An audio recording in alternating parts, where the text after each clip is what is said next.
लोग कहते हैं प्रसाद निष्ठा, ये तो प्रसाद है, ये तो प्रसाद है। तो प्रसाद में भी जिसे कहते हैं कि यदि वह प्रसाद ठाकुर की नियमानुसार नहीं बनाया जाएगा तो ठाकुर उसको स्वीकार ही नहीं करेंगे।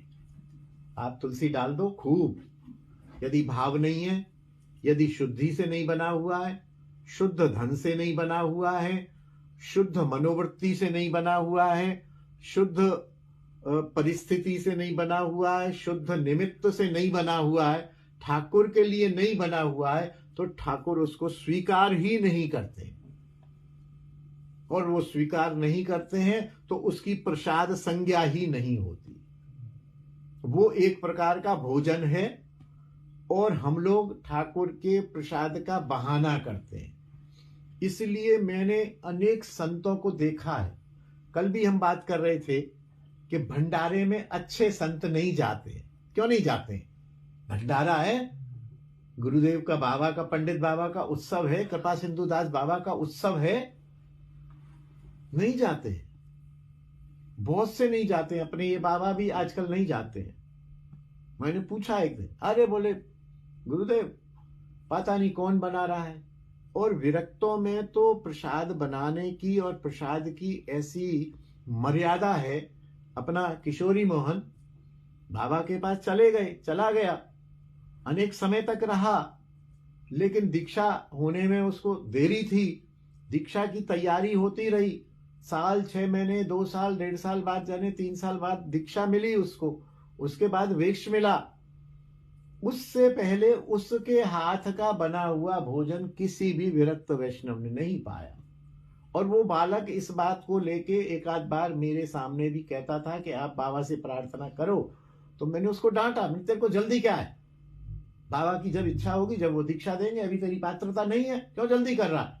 नहीं गुरुदेव, चक्कर ये ना, मेरी जब तक दीक्षा नहीं है, मेरा रसोई में प्रवेश नहीं है, और मेरे हाथ की बनी हुई सामग्री कोई नहीं खाता है। और बल्कि उल्टा हो रहा है कि मेरे बड़े गुरु भाई रसोई करते हैं और मैं खा रहा हूं वहां।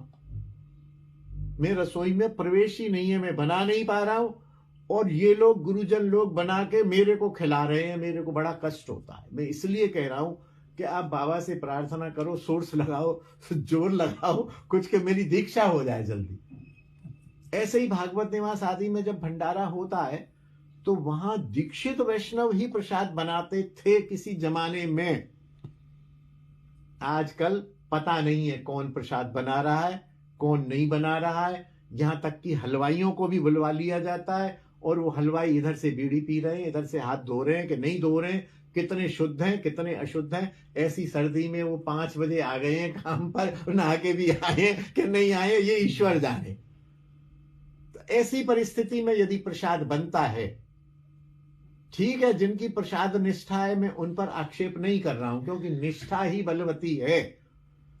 लेकिन जहां हम बात करेंगे तो ऐसे भी बहुत प्रसंग हैं कि प्रसाद होते हुए भी प्रसाद से विकार हुआ, प्रसाद होते हुए भी प्रसाद से गड़बड़ी। अनेक आएंगे, हम संतों के चरित्र पढ़ेंगे तो अनेक आएंगे। एक बार तो ऐसा हुआ था कि किसी एक वैष्णव को तो विकार हुआ ही हुआ। अनेक वैष्णवों को रात्रि में गड़बड़ हो गया, सारा काम गड़बड़ हो गया। और सबने जब सभा की कि मेरे साथ भी हुआ, मेरे साथ भी हुआ, मेरे साथ भी हुआ, सबने सभा की, क्या हुआ? बोले कल वहां भंडारा पाया था। सबने पता लगाया कि वो वेश्या का या गलत धन था। तो इसलिए पुराने जो संत हैं, जो परिपक्व संत है, प्रसाद को प्रणाम करना है ना, ठीक है, प्रसाद का नाम है, प्रसाद को प्रणाम कर दो, एक किनका लेके मुख में डाल दो। और ये जो आजकल परिक्रमा मार्ग में और इधर उधर जो बट रहा है, यह तो प्रसाद बिल्कुल ही नहीं है। यह तो आप समझिए कि दूषित अन्न ही है एक प्रकार से। किसी का जवान लड़का मर गया, उसकी आज तिथि है, वो वहां से 10,000 रुपया इकट्ठा करके ले आए, यहाँ हलवाई लगाया, वहीं साले पार्क में जहां सवेरे कुत्ता हंग रहा था, वहीं की वहीं कढ़ाइयां लगाई, वहीं वो बना बनू के वहां पूड़ी लो, दाल लो, पूड़ी लो, आलू लो, सब अचार लो, मिठाई लो। वो बट रहा है। बट क्यों रहा है? कि उस युवा पुत्र की मृत्यु की आज तिथि है। कहां तो भोग लगा और कहां बना, कहां से प्रसाद हो गया, वो किस ठाकुर को लगा, निमित्त भी कैसा था कि उसके युवा लड़के की आज तिथि के कारण वो प्रसाद बना। तो प्रसाद शब्द है तो बड़ा भावनात्मक, बड़ा श्रद्धास्पद है। कोई हमसे भी कहते प्रसाद लेना तो फटाक हम ऐसे कर लेते हैं और पा जाते हैं। लेकिन जो परिपक्व साधक हैं उनको बहुत ज्यादा समझने की जरूरत है कि प्रसाद के नाम पर हम क्या खा रहे हैं, कहां से प्रसाद आया है, कितनी उस प्रसाद की शुद्धता है, उसका कैसा निमित्त है, उसको बनाने वाला कौन है, उसको भेजने वाला कौन है, उसका कारण क्या है, उसका उपलक्ष्य क्या है। और सबसे बड़ी बात कि यदि वह शुद्ध परिस्थिति ठाकुर का जो नियम है, जैसे राधारमण जी की रसोई है, 500 वर्ष से वही अग्नि चल रही है और एक निश्चित गोस्वामी गण ही वहां प्रसाद बनाते हैं और गोस्वामी गण ही अपरस में रसोई में प्रवेश करते हैं और अपरस में गोस्वामी गण ही। जबकि देखा जाए कि हम जैसे अधम लोग वहां बैठे रहते हैं और गोस्वामी गण हमको लेना पूड़ी, लेना नांगिया जी, हलवा ले लो, ये ले लो, रबड़ी ले लो, वो हमें सर्व कर रहे होते हैं। देखा जाए तो ये अच्छी बात नहीं है, लेकिन वो उस परंपरा का निर्वहन करते हैं कि वो ही अपरस में प्रसाद को लेंगे और वो अपरस से ही प्रसाद अंदर की अंदर जाएगा, ढक के जाएगा। और प्रसाद जो है दृष्टि भोग लगाते हैं ठाकुर, कभी खाते तो नहीं है, दृष्टि भोग ही लगाते हैं। तो ये भी आप समझ लीजिए प्रसाद लगाने में कि रसोई से जब चले प्रसाद तो ढक के चले। अगर उसको मैंने बीच में देख लिया तो मेरा प्रसादी हो गया, फिर ठाकुर नहीं देखेंगे उसकी तरफ, बोले ये तो देखा हुआ है उस बंदे के आंखों का। तो ये परंपराएं। दूसरा देखिए प्रसाद और भोग में अंतर। हमने ठाकुर के लिए बनाया, ठाकुर की दृष्टि से, जैसा राधारमण मंदिर या बिहारी जी मंदिर में बनता है, वो मेरे हिसाब से या गोसाई जी के हिसाब से नहीं बनता है। बिहारी जी के हिसाब से ही निश्चित है कि इतने समय तक दाल लगेगी, चावल लगेगी, घिया लगेगा, भिंडी लगेगी, आलू की सब्जी बनेगी, गड्ढे का साग बनेगा, निश्चित है वो लगेगा ही। खीर बनेगा, अधोटा बनेगा, पूड़ी बनेगी, लुच्ची बनेगी, सूखे आलू बनेंगे, निश्चित है वो उनके लिए ही बनेगा। वो ऐसा नहीं कि गुसाई जी के पेट में दर्द है तो आज खिचड़ी का भोग लगेगा। हम लोगों क्या ये होता है, वो भोग है, वो भोग ठाकुर के लिए बनेगा। आज सर्दी है तो सर्दी का मीनू ठाकुर जी का निश्चित है। आज गर्मी है तो अब महीना भर खिचड़ी भोग लगता है, राधा वल्लभ जी में जैसे सवेरे, तो निश्चित है आज खिचड़ी का भोग लगेगा, ये लगेगा, ये लगेगा, उनके हिसाब से लगेगा। वो हमें चाहिए तो हम उस प्रसाद को ले लें, खिचड़ी हमें अच्छी लगे तो खा ले, नहीं लगे तो माथे से लगा, अरे तू खा ले, तू खा ले, हमें अच्छी नहीं लगती है। लेकिन हमारे घरों में क्या होता है, उल्टा। पूछा हमसे जाएगा, गुरुदेव क्या खाओगे, अरे आज कुछ हल्का बना दे, मेरे पेट गड़बड़ हो रहा। अब गुरुदेव का पेट गड़बड़ हो रहा है, गुरुदेव के लिए खिचड़ी बन रही है, तो राधे राधे, खत्म हो गई, निमित्त खत्म हो गया, ठाकुर का वृत्ति खत्म हो गई, गुरुदेव के लिए बन रहा है वो। या आज कौन कौन आ रहा है, हमने कहा कल आप प्रसाद पाइए, हाँ अरे गुरु जी पालेंगे। अच्छा क्या बनाए, गुरु जी आपकी कढ़ी बड़ी अच्छी बनती है, लो हो गया काम। लाली वो भाई साहब के लिए कल कढ़ी का भोग लगेगा। अब भाई साहब के लिए लगेगा कि मैया के लिए लगेगा कि ठाकुर के लिए लगेगा। भाई बहुत सूक्ष्म विचार है, बहुत सूक्ष्म विचार है। मैं भी नहीं करता हूं, लोग नहीं करते, लेकिन पता है तो बताने में, चर्चा करने में कोई हर्ज नहीं। शायद हमारे दिमाग पे कभी ठोकर लग जाए, कभी हम चेत जाएं, कभी हम शुद्ध हो जाएं, कभी हमारी वृत्तियां इस विषय में शुद्ध हो जाएं। तो इस बात का बहुत विचार करना है।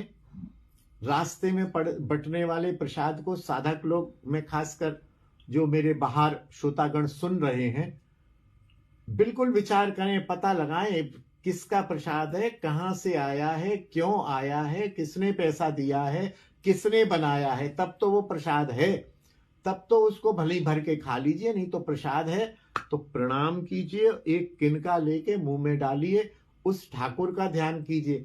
मैंने ऐसा भी देखा है, भाई साहब आपने मुझे प्रसाद दिया, मैं भी पूछता हूं कहां का है, ऐसे ही इधर हम कहते नहीं कहाँ किस ठाकुर का प्रसाद है, किस मंदिर का प्रसाद है, किस संत सेवा का प्रसाद है, तो उसको हम, आपने कहा गोविंद जी का प्रसाद, तो हम तुरंत उसको रखेंगे और हृदय में गोविंद जी का स्मरण करेंगे। जय हो गोविंद देव महाराज, जयपुर वाले या वृंदावन वाले, वाह प्रभु बड़ी कृपा, देखो मैं तो अधम हूं, यहाँ बैठा हुआ हूं, आपने प्रसाद भिजवा दिया। जैसे आज एक बाबा पधारे थे, उन्होंने थोड़ा सा प्रसाद, वो जो खाजा होता है ना, क्या जगन्नाथपुरी में भोग लगता है, खाजा होता है ना, उसका भोग दिया।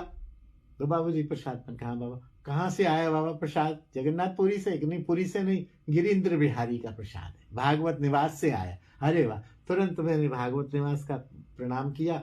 इतना सा ही था कि इनका आधा मैंने पाया, आधा लाली के लिए रखा, प्रणाम किया। ये तो प्रसाद की रीति हो। कहाँ का प्रसाद है, क्या है, कढ़ी है, चावल है, बट रहे हैं, तुम खा रहे हो, हम खा रहे हैं, वो अनिष्ट करेगा। इसलिए हमें प्रसाद के लिए सावधान रहना चाहिए। और भोजन के लिए हमें 3 दोष बताए गए हैं। अब क्योंकि समय हो रहा है, दूसरा प्रसंग लेने से लाभ नहीं होगा, तो भोजन के भी दोष बना दें जो हम घर में भी भोजन करते हैं। चलिए, ये भी बड़ी अच्छी बात है जो हमने कहा कि ठाकुर के लिए बने। अब ठाकुर के लिए तो कहाँ बनेगा, किसी की वृत्ति हो बहुत शुद्ध हो वही बनाएगा, अन्यथा तो हम आप लोग तो वास्तव में आपस में पूछ के ही बनाते। सही। तो इतना भी अच्छा है कि अपने लिए ही बने, तो फिर ठाकुर को धोखा मत दो।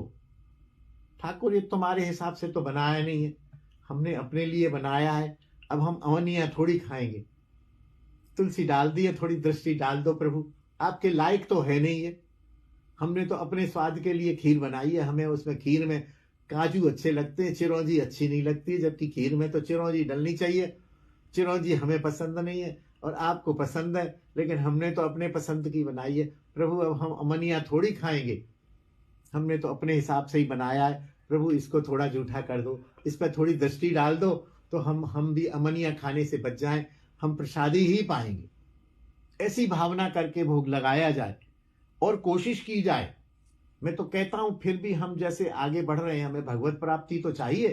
कल एक मैया आई थी, आप शुरू हुई थी बात, हाँ, वो शुरू यहीं से हुई। प्रभु जी मुझे भगवत प्राप्ति करनी है मंजरी भाव से, कैसे करनी होगी मुझे बताइए। मैंने कहा आपने भगवत प्राप्ति क्यों करनी है? बोले मुझे करनी है, इसी जन्म में करनी। ठीक है, अच्छी बात है। तो मैंने कहा माला करती हूँ? हाँ माला करती हूँ, 10, 15, 16 माला करती हूँ। तो मैंने 16 माला से तो भगवत प्राप्ति होगी नहीं। नहीं तो कैसे होगी वो बताइए, मुझे भगवत प्राप्ति करनी है। तो मैंने कहा पहले तो तुम ये दिमाग से हटाओ कि तुम्हें भगवत प्राप्ति करनी है, नहीं होगी। अरे प्रभु जी आप क्या बात कर रहे हो? बिल्कुल नहीं होगी। फिर मैंने उसको उदाहरण दिया, मैंने कहा देखो मैं जो है, मुझे एक मर्सिडीज गाड़ी लेनी है। मर्सिडीज गाड़ी आती है 60 लाख रुपए की।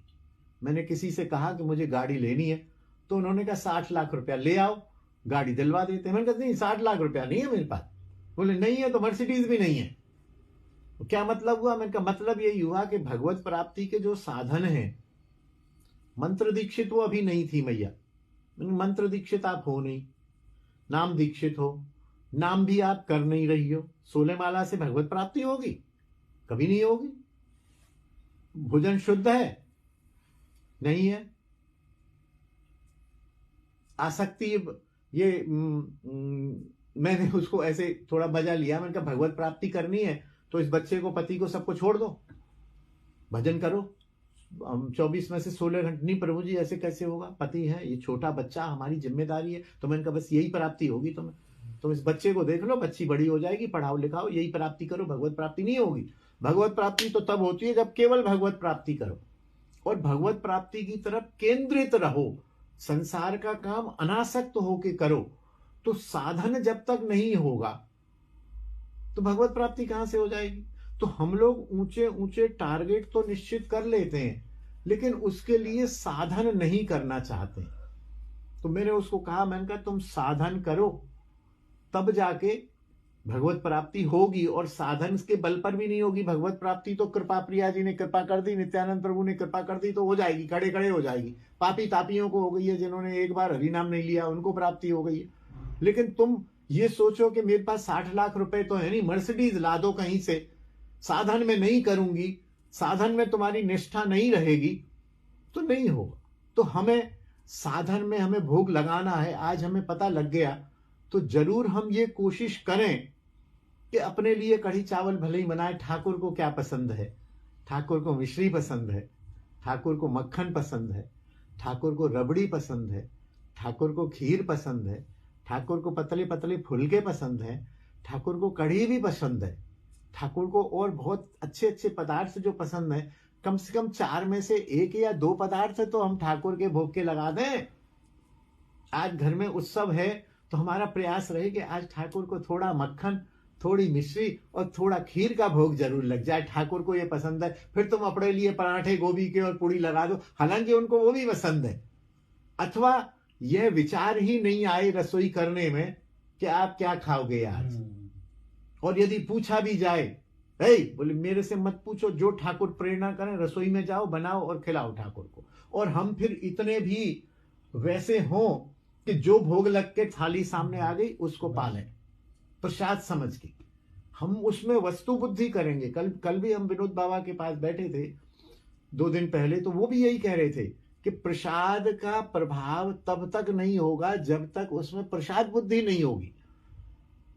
तुम्हारी उसमें वस्तु बुद्धि है। मैं भी प्रसाद पाके आया तो बोले अभी मैं आपसे पूछूंगा कि क्या सब्जी थी, तो तुम अभी बता दोगे कि आलू का गड्ढ का सब्जी था, उसमें मिर्च कम था, उसमें नमक तेज था, उसमें खटाई ज्यादा थी, वो ठंडी हो गई थी, वो गर्म हो गई। बोले वस्तु बुद्धि हो गई। जितना भी लोग, वो बोले जितना भी लोग प्रसाद पाया वो वस्तु बुद्धि से पाया। कोई 200 लोग में 1 या 2 व्यक्ति ने प्रसाद बुद्धि से प्रसाद पाया होगा, और प्रसाद भी ठाकुर को लगा। कौन लाया? हम तो वह प्रपंच में फंसता नहीं है। कौन लाया, किधर से धन आया, क्या आया, प्रसाद बन रहा है, सब खा रहे हैं, सब चल रहा, ठीक है, सब भंडारा चल रहा है, क्या करे, सोमे का हिसाब है। तो हम चेष्टा करें कि भोग लगाते समय हम अपनी वृत्ति को आने ही ना दें। जो ठाकुर के लिए तुम बनाओ, बनाने वाली सोच ले अपने आप, जो उसको प्रेरणा करे वो बनाए, और जो भोग लग जाए वो हम पाएं, तब तो जाके कहीं उसमें प्रसाद का लेश आएगा। नहीं तो प्रसाद प्रसाद प्रसाद प्रसाद प्रसाद के नाम पर हम लोग जो है अपने जिव्याओं की पुष्टि कर रहे हैं, इंद्रियों की पुष्टि कर रहे हैं, स्वाद की पुष्टि कर रहे हैं, और प्रसाद रोज खा रहे हैं, दिन में 3 टाइम प्रसाद खा रहे हैं, अमनिया खा नहीं रहे, फिर भी चित्त शुद्ध नहीं है, फिर भी भजन में मन क्यों नहीं लग रहा है? हम आप लोग तो रोज ही प्रसाद खा रहे हैं, पानी भी तुलसी डाल के पी रहे हैं मैया, क्यों नहीं हो रहा है भजन? क्यों नहीं चित्त शुद्ध हो रहा है? राग द्वेष काम क्रोध क्यों नहीं जा रहा है? क्यों वृत्तियां शुद्ध नहीं हो रही? कारण यही कि जिसको हम प्रसाद समझ रहे हैं वो पता नहीं कितना प्रसाद है कि कितना नहीं है। बोलिए वृंदावन बिहारी लाल की जय। आज इस प्रकार से झाड़ू मंडल का चरित्र हुआ है, सिद्ध बलरामदास बाबा, और बहुत सुंदर, बहुत ही उपदेशात्मक आचरणात्मक चरित्र है। आज यदि सभी विरक्त लोग इस प्रकार का आचरण कर लें तो ये भंडारे बंद हो जाए। कुछ भी हो भंडारा, बस भंडारा भी, पनीर बनेगी, ये बनेगा, वो बनेगा, वो बनेगा, वो बनेगा, वो बनेगा। कहीं मैंने देखा, मुझे ध्यान नहीं आ रहा है, कि भंडारे का जो बनता है वो तो बनता ही है, ठाकुर के लिए अलग से एक थाल बनता है। मुझे ध्यान नहीं आ रहा भागवत निवास की बात है या कहाँ की बात है। अलग से ठाकुर के लिए एक थाल, उनका वही रूटीन वाला जो है। जैसे बिहारी जी में भी रसोई होती है, कुछ सेठ लोग रसोई कराते हैं तो उसका सामान तो हलवाई बनाएगा, हालांकि वो भोग लगता है, लेकिन ठाकुर का जो डेली वाली थाली है वो मिस नहीं होगी। उसमें इतना मक्खन, इतनी खीर, इतनी जलेबी, इतना घिया, इतनी भिंडी, 4 पूड़ी, 5 लुच्ची, ये बालूशाही, वो जरूर बनेगी। वो ठाकुर की बनेगी और ये अलग बनेगी। तो इस प्रकार से हम भी थोड़ा सा यदि ध्यान देंगे तो हमारी भी भक्ति भजन पथ में प्रगति हो सकती है। बाबा लोग, वैष्णव लोग कृपा करें कि हमारी बुद्धि शुद्ध हो, हृदय शुद्ध हो, प्रसाद शुद्ध हो, और भोजन जो हम करें उसमें जाति दोष ना हो, निमित्त दोष ना हो, और आश्रय दोष ना हो। जाति दोष अर्थात जो हमें नहीं खाना है वो ना हो, और निमित्त दोष माने वो अशुद्ध ना हो जाए, मच्छर ना गिर जाए, चींटी ना गिर जाए, कोई ऊपर गड़बड़ ना हो जाए, अशुद्ध अवस्था में ना बनाया जाए। हम अशुद्ध हैं और भोग बना रहे हैं, बिना नहाए बना रहे हैं जल्दी से, या वैसे ही हम अशुद्ध हैं मैया लोग उसमें बना रहे हैं, ये निमित्त दोष है। और आश्रय दोष है कि उसका धन कहाँ से आ रहा है। उसका धन यदि गड़बड़ है, यदि हमारा कोई आश्रित पुत्र या भाई हमें धन भेज रहा है और रो के भेज रहा है कि ये पापा जी को और भेजने पड़ते हैं 5,000 रुपये खाने के लिए, तो आश्रय दोष हो गया। उससे तो माधुकरी मांग लें हम, आश्रय दोष ना हो। बनाने वाले का, भेजने वाले का, धन का, वस्तु का आश्रय कहाँ से आ रहा है धन, वो दोष ना हो। ये 3 दोषों को यदि हम भोजन के प्रति ध्यान रखें, हमारा तो भोजन क्या प्रसाद ही तो है, हम जो प्रसाद बनाए उसमें ये 3 दोष ना हो, और शुद्ध अवस्था से, शुद्ध परिस्थिति से बना के भोग लगाएं, और ठाकुर को हमें पता ही ना हो कि आज क्या भोग लगा है। जब थाली सामने आएगा, हाँ अच्छा, वाह बहुत बढ़िया, और उसको हम श्रद्धा पूर्वक पालें। वहां भी युधिष्ठिर के यहाँ भी यज्ञ हुआ था।